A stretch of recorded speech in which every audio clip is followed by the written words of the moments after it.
et bienvenue dans Amis, le podcast où l'on revisite les trilogies les plus ridicules de l'histoire du cinéma.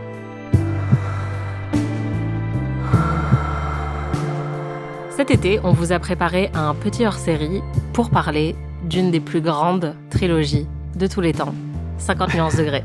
Il y a quelques mois, on a enregistré un live au Paris Podcast Festival dans lequel on se moquait un petit peu et on témoignait aussi tout notre amour pour le premier volet de cette trilogie, 50 nuances degrés. L'épisode que vous allez entendre cette semaine est donc une rediffusion de ce direct, mais ne vous inquiétez pas, à partir de la semaine prochaine, vous aurez 2 épisodes inédits puisqu'on va aussi parler de la suite de la trilogie et il y aura, on l'espère, encore plus de fouets, encore plus de répliques absurdes et encore plus de fessées. Et de pain de mie aussi. Aussi.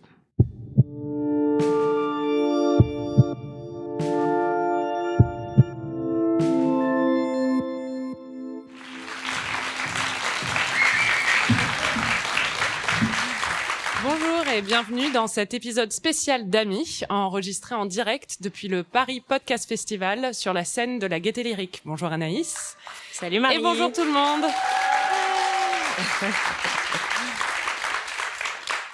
Après avoir regardé 10 saisons de Friends et 5 films Twilight, ce qui en temps ressenti équivaut à peu près à 28 saisons de Friends, on a décidé de s'attaquer à la plus grande œuvre érotico-romantique du premier trimestre de 2015. Le seul film qui allie butt plugs et droits contractuels, on veut bien entendu parler de 50 nuances degrés. J'espère que vous êtes prêts.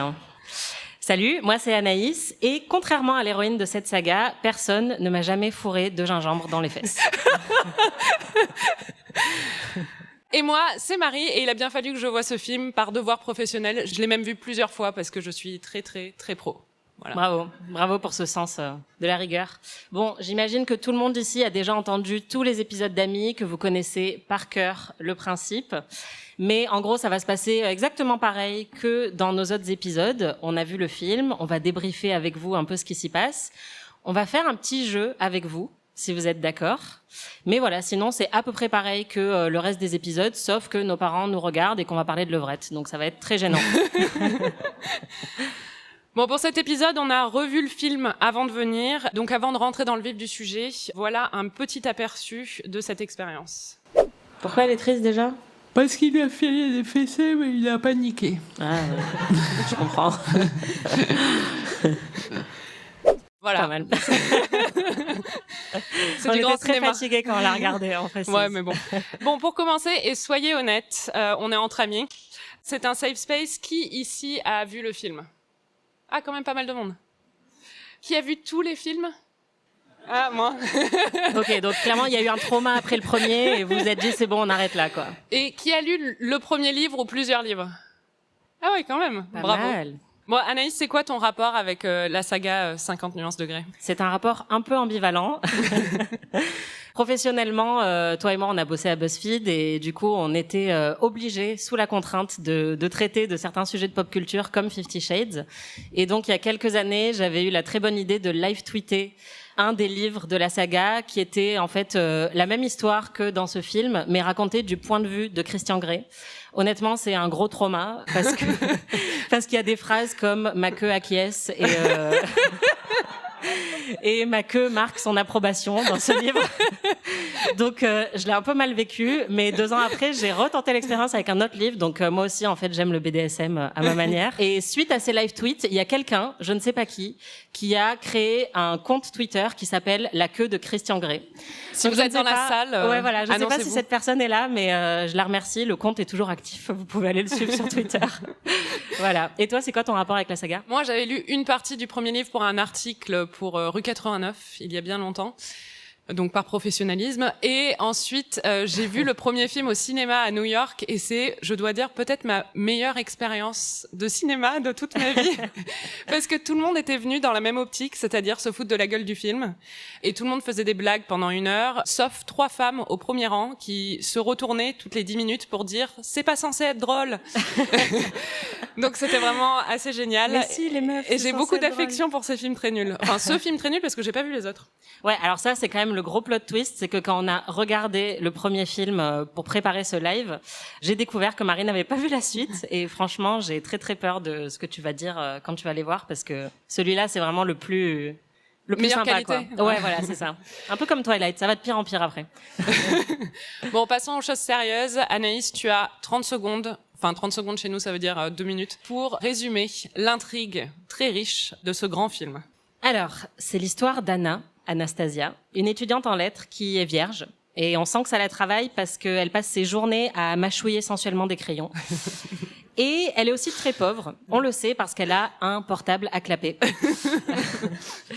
Donc Anna rencontre Christian, un mec très riche qui n'a pourtant jamais réussi à s'acheter ni de l'humour ni de la personnalité. On sait jamais trop en quoi consiste son métier, hein. Il est très riche, mais son métier, visiblement, c'est juste d'être dans des gratte-ciel et de travailler sur des MacBooks. Mais à part ça, on sait pas trop ce qu'il fait. Christian devient obsédé par Anna. Il se met à la suivre partout. Il lui achète plein de trucs pour essayer de l'amadouer. Et il finit par lui dire qu'il a envie de lui faire du mal, sexuellement. Anastasia n'a pas trop envie, mais elle le fait quand même. Et à la fin, il finit par lui donner 6 fessées. Elle a mal aux fesses. Et ça se termine comme ça.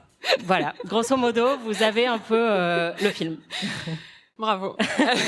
Merci. C'est vraiment ça. Hein.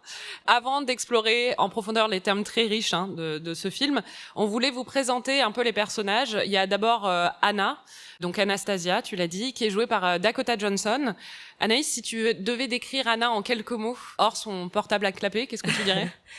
C'est une grosse victime. Dans tous les sens du terme, parce que déjà, elle va se faire victimiser par Christian, qui est un psychopathe. C'est aussi une meuf en profonde détresse capillaire, en fait.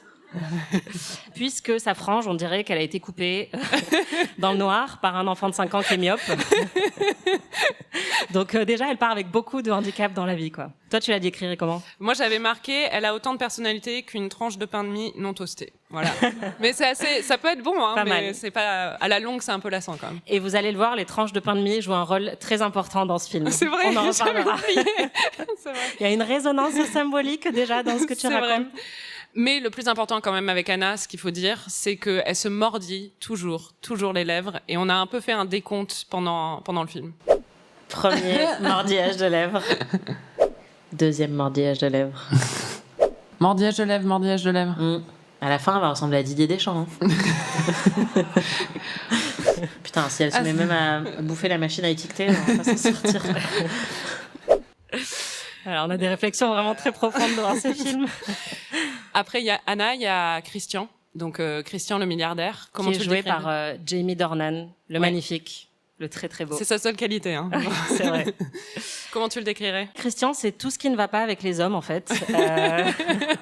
C'est vraiment, si vous imaginez l'amant le plus médiocre que vous avez eu dans votre vie, le mec qui n'y connaît rien à l'anatomie féminine, mais qui est persuadé d'être votre meilleur coup, c'est Christian Grey, en fait. Voilà. Je sais pas si tu as une autre description. Non, moi, la réflexion que je me suis faite, c'est que Jamie Dornan a joué dans une série qui s'appelle The Fall, où il jouait un serial killer. Elle a fait cette tête parce qu'elle trouve hyper attirant dans cette série, alors qu'il joue littéralement un serial killer. Mais il est plus beau quand il tue les femmes que dans 50 Shades. Et surtout, il est plus équilibré, je pense, dans cette série que Christian Grey, quoi.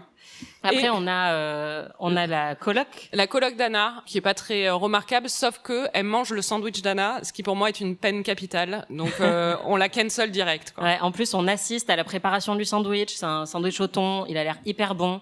Et à la dernière minute, Anna se le fait voler. Et franchement, c'est même limite mieux comme intrigue que tous les moments où elle couche avec Christian, quoi. Et ensuite, il y a vraiment pas beaucoup de personnages, hein. C'est pour ça on passe rapidement, ouais, parce que en fait, c'est quasiment que Anna et Christian. Mais il y en a un dernier, c'est José. C'est vraiment son nom. Hein. Oui, c'est pas une blague.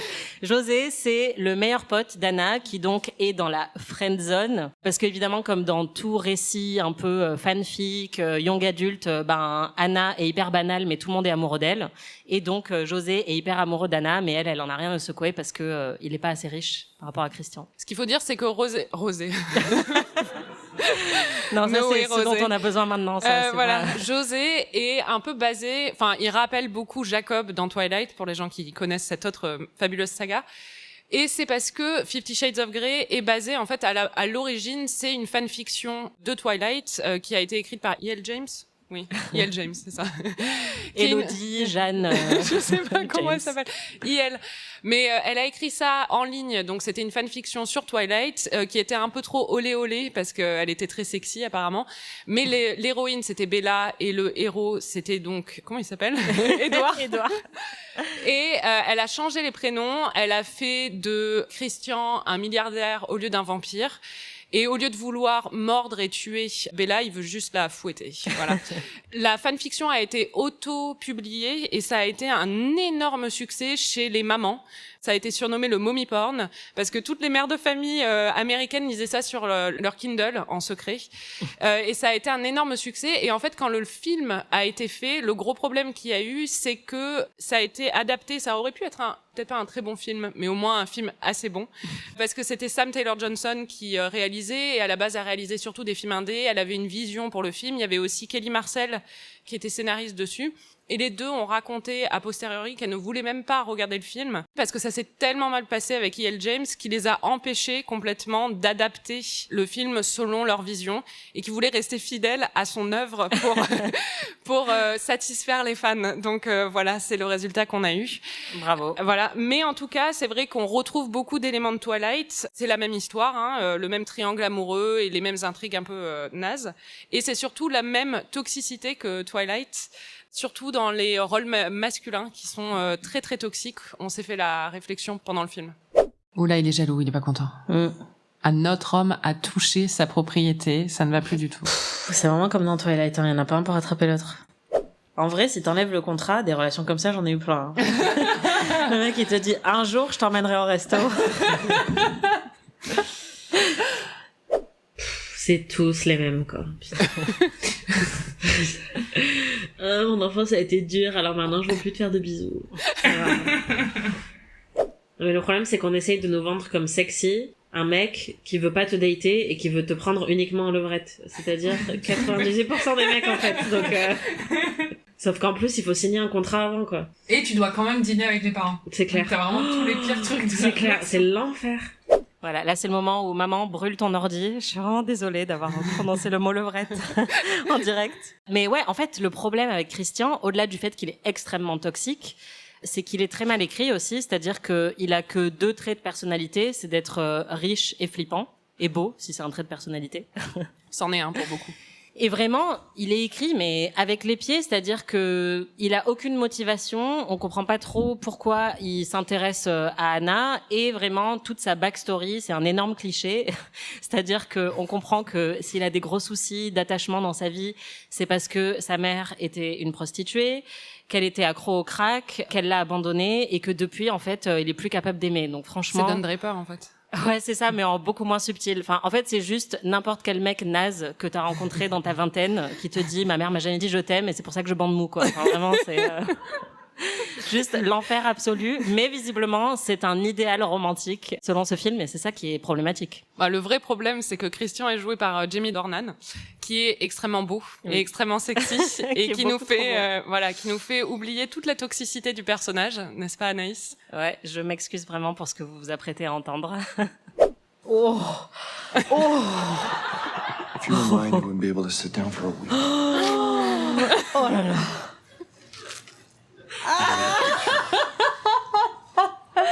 Attends, il faut que je repasse cette scène. Ah, c'est vrai que c'est assez grandiose. Ouais, il a des très belles faces. Hein. Il a des très belles fesses. Le problème, c'est qu'à chaque fois qu'elle enlève son t-shirt, je perds toute raison. Ah, là, ça va être bien. Oui, c'est là où on voit le début des poils de sa bite. Exactement. J'ai tellement honte de me souvenir de ça 4 ans plus tard. Mais tout le monde se souvient de ça. J'ai tellement honte. Désolée. Ouais.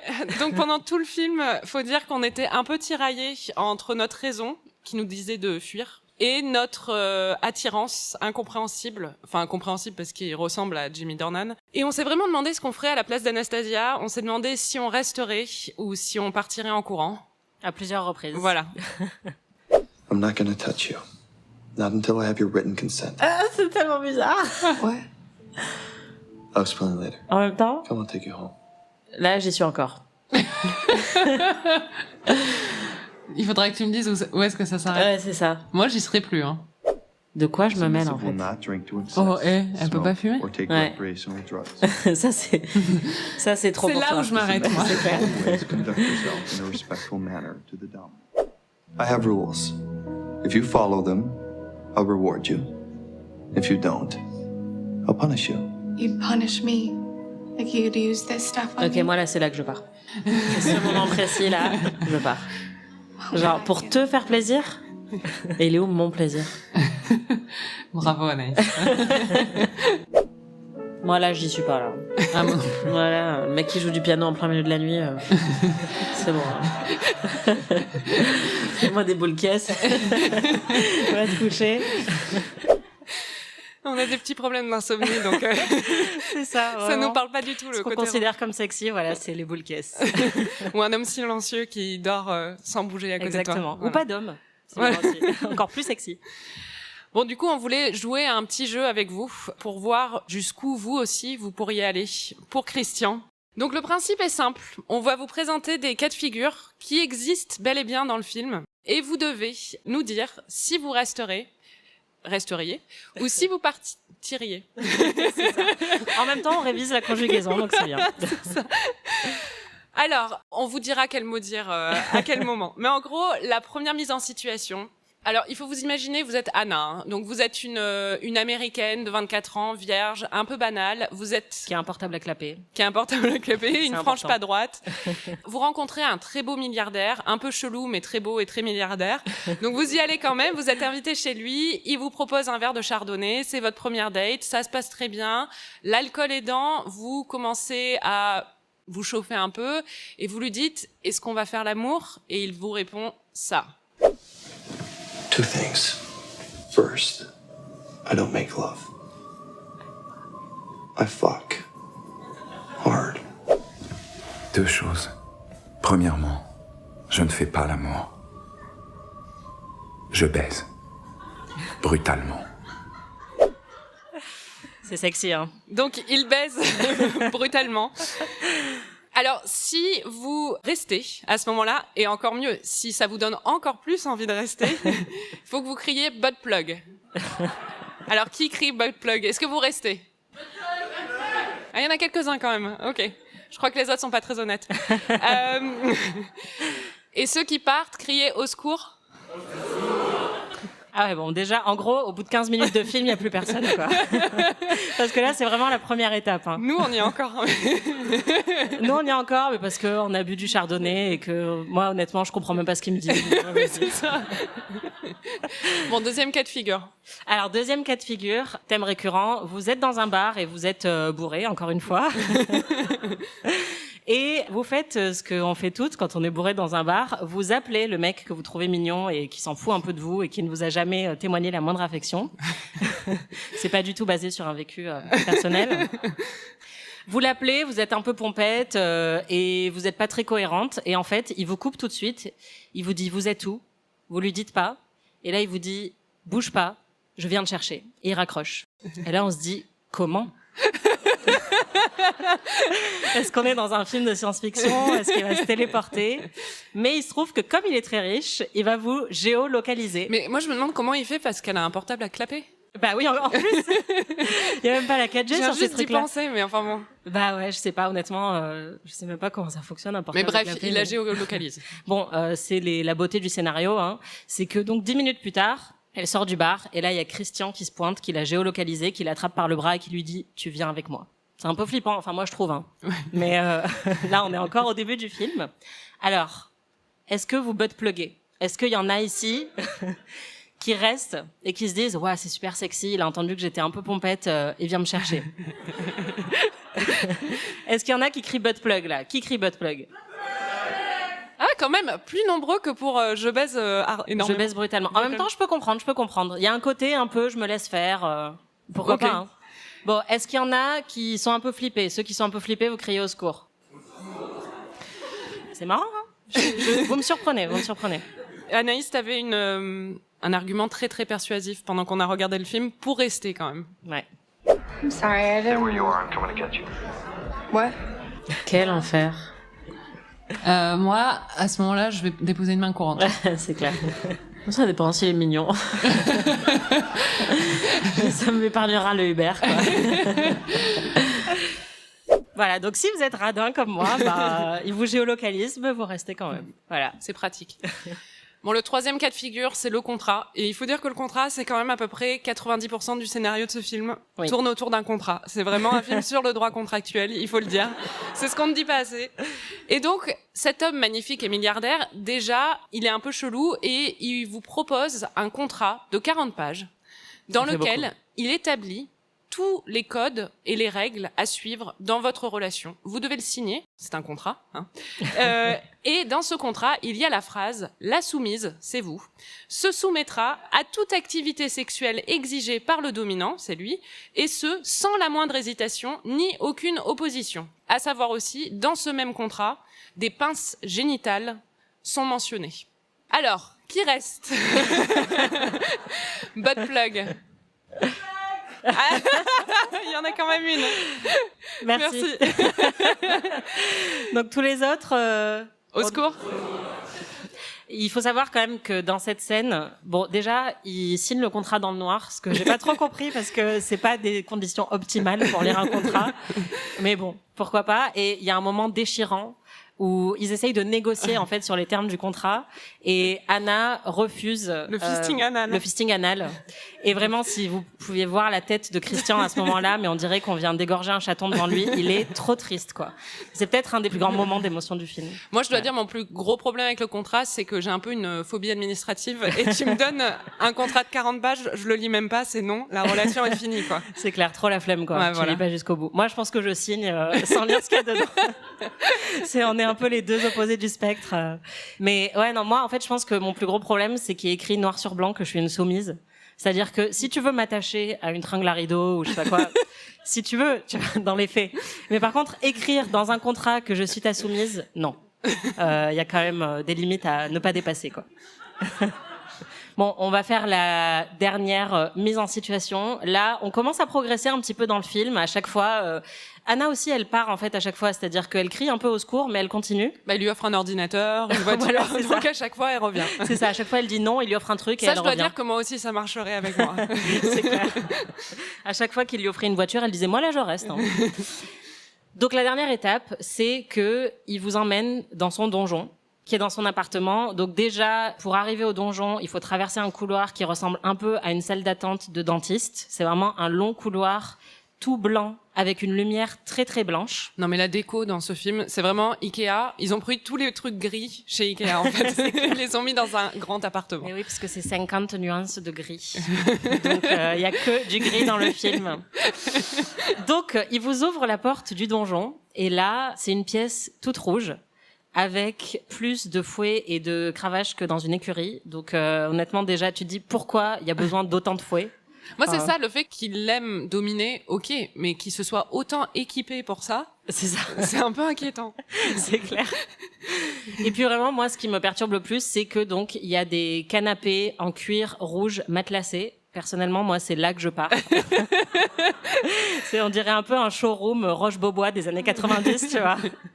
Ou, je sais pas, genre le département accessoire de American Horror Story. Mais en tout cas, clairement, ça ne va pas sur la déco. Donc vous, à ce moment-là, vous découvrez cette salle hyper mal décorée où il y a 150 fouets et des chaînes partout. Tu crois qu'il a embauché une décoratrice, Christian Grey, dedans, pour faire la déco du donjon? Bah, honnêtement, je pense qu'il a rien décoré lui-même. D'accord. C'est quelqu'un de très riche et il touche jamais rien chez eux, les riches. Enfin, en tout cas, c'est comme ça que je me représente les gens très riches. Donc à ce moment-là, vous découvrez le donjon qui buttplug. Ah ouais, quand même.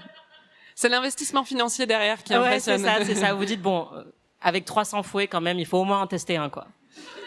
Et les autres, moi, honnêtement... Moi, je pars. Hein. Ouais, moi j'étais partie déjà il y a 1 heure. Hein. Ouais, c'est ça. Mais moi, c'est vraiment la déco, hein. C'est pas les...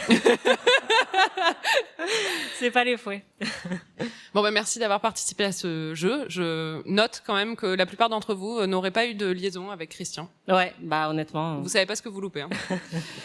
Bon, la raison, il faut le dire, pour laquelle ces films et ces livres ont eu un tel succès, c'est l'attrait des scènes de sexe.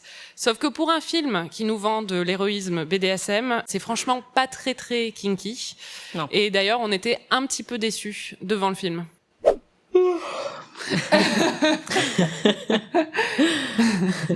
Ouais, hein. Ouais. Qu'est-ce qu'il veut faire? Il va partir, il va revenir 5 jours plus tard. Ah oui, il va lui attacher les mains avec... Yeux. Ah oui. Non, il va lui attacher les mains avec les cravates. Ouais, ça, c'est rien, quoi. C'est clair.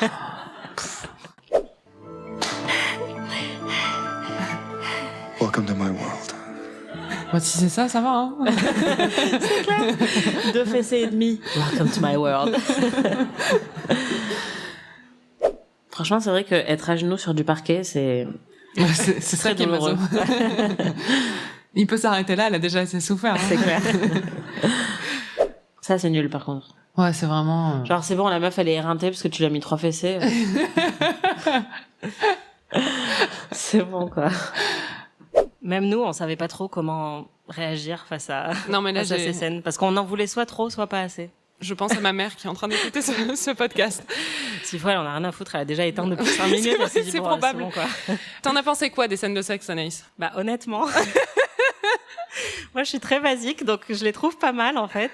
Ce qui est marrant, c'est que dans mon souvenir, elles étaient vraiment très, très, très boring.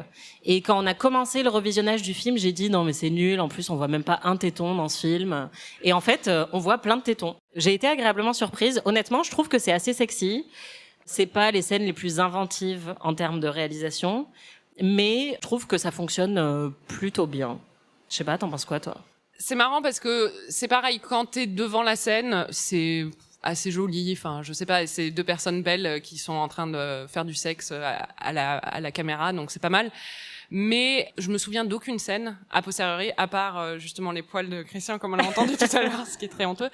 Et surtout, enfin, je trouve vraiment, on a eu un espèce de débat la dernière fois quand on préparait le conducteur, parce que je disais, et c'est pas le même genre de film, évidemment, mais je trouve un film comme In the Mood for Love, où il ne se passe absolument rien et ils ne font que s'échanger des regards, bien plus érotique que ce film-là, qui est censé être un film érotique, en fait, qui, pour moi, n'a rien de sexy. On dirait une pub pour un parfum, et pas un parfum de très bonne qualité. C'est vrai. Le problème, c'est que c'est tout l'attrait de ce film, tout le packaging de ce film, c'est qu'ils nous vendent ça, ils nous vendent quelque chose de sexy et d'érotique. Et au final, il y a rien de sexy et d'érotique dans ce film, selon moi. Je pense que peut-être que, justement, c'était une audience aussi qui était...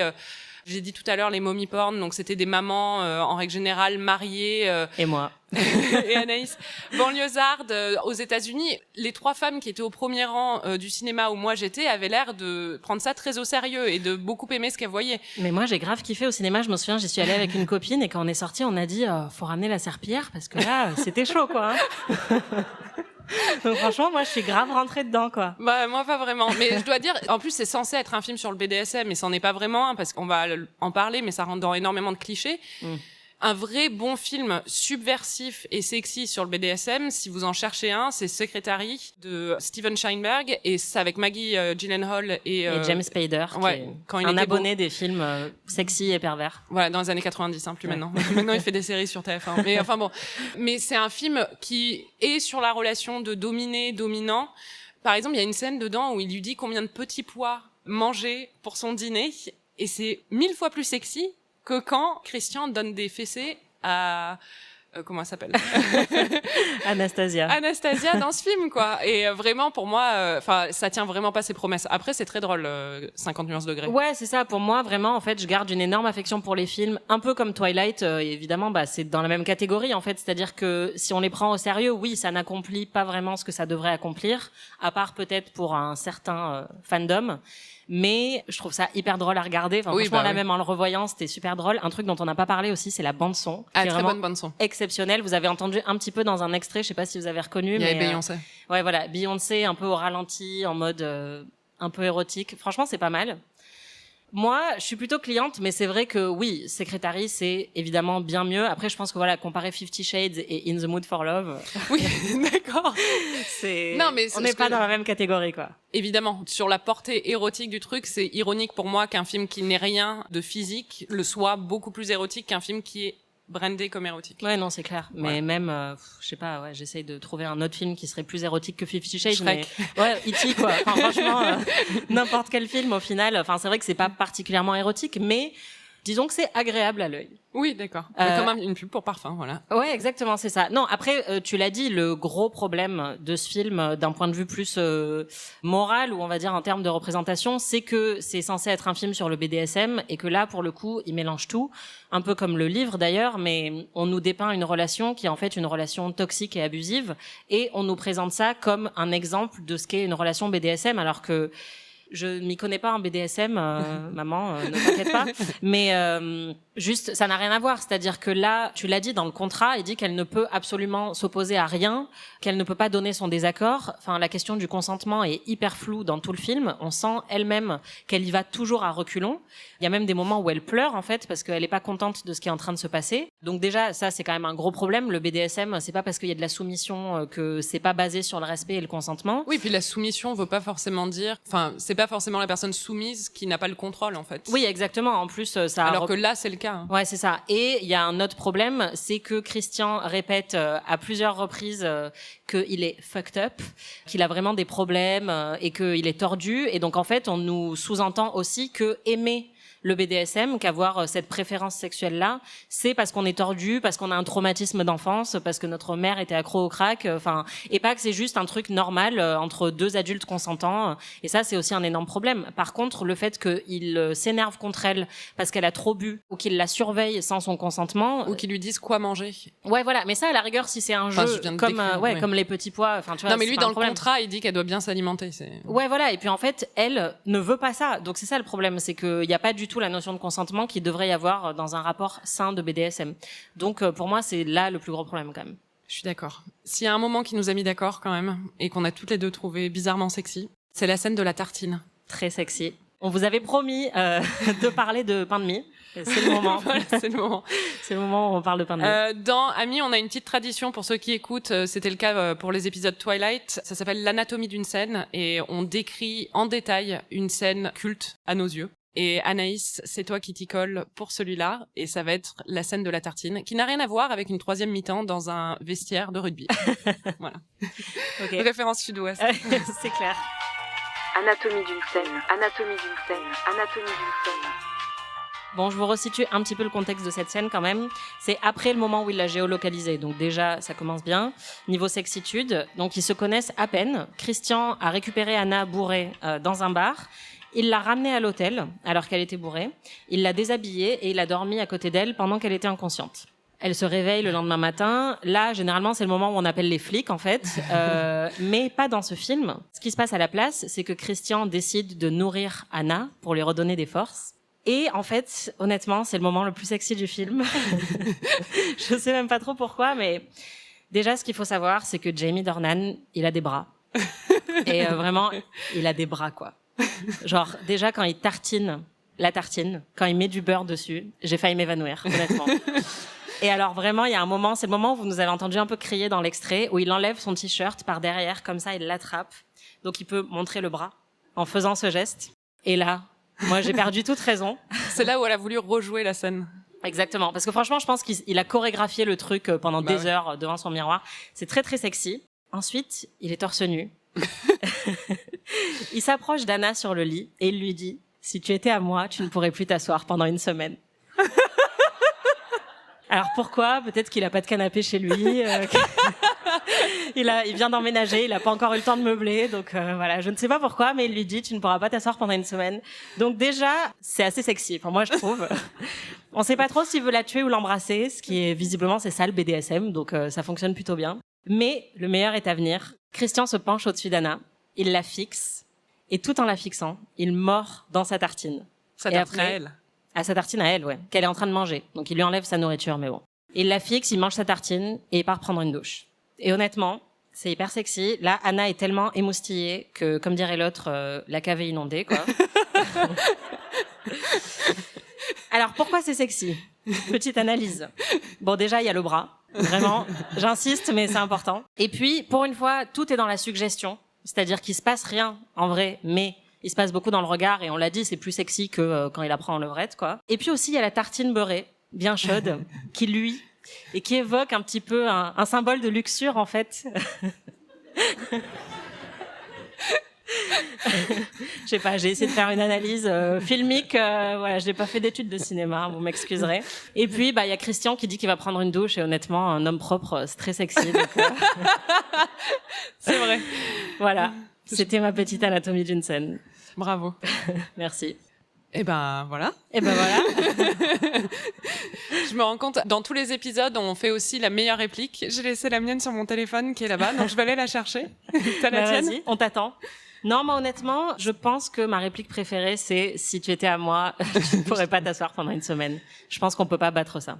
Moi, de mémoire, je vais peut-être pas aller la chercher, c'est quand elle le voit au bout de 2 minutes et qu'elle lui dit « Je pense qu'au fond, tu caches des blessures profondes ».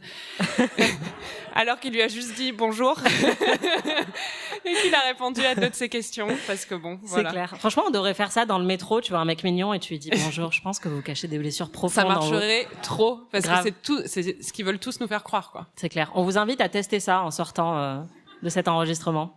Une dernière étape. Généralement, dans les enregistrements, on a un MVP, donc Most Vital Player. C'est un peu Valuable Player, ouais. Ça va, putain.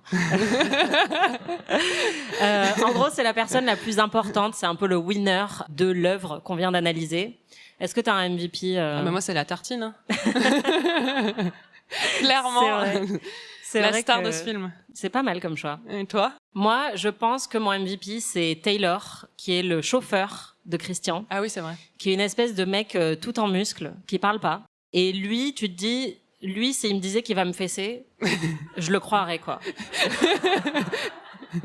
Et je lui dirais oui, d'accord. C'est vrai, parce qu'en plus, Christian, il a 27 ans dedans et il fait un peu gringaler quand même. Enfin, il est pas très impressionnant. Ouais, c'est ça. Et puis vraiment, mais il ne sourit à aucun moment du film. Enfin, c'est tragique, quoi. Enfin, vraiment, ce film a été totalement vidé de toute joie, de tout bonheur. Donc, ouais, non, franchement, Taylor, appelle-moi. Je pense que je préférerais largement avoir une aventure BDSM avec Taylor, le chauffeur, qu'avec avec Christian. Ou même avec Anna, honnêtement, mais juste tout sauf Christian. Merci à tous d'être venus nous voir. Merci de nous écouter. Merci Anaïs. Merci Marie. Et merci beaucoup à Aurélie Rodriguez, Benjamin Ours, Christophe Caron et à toute l'équipe du Paris Podcast Festival et à vous tous qui avez été vraiment super.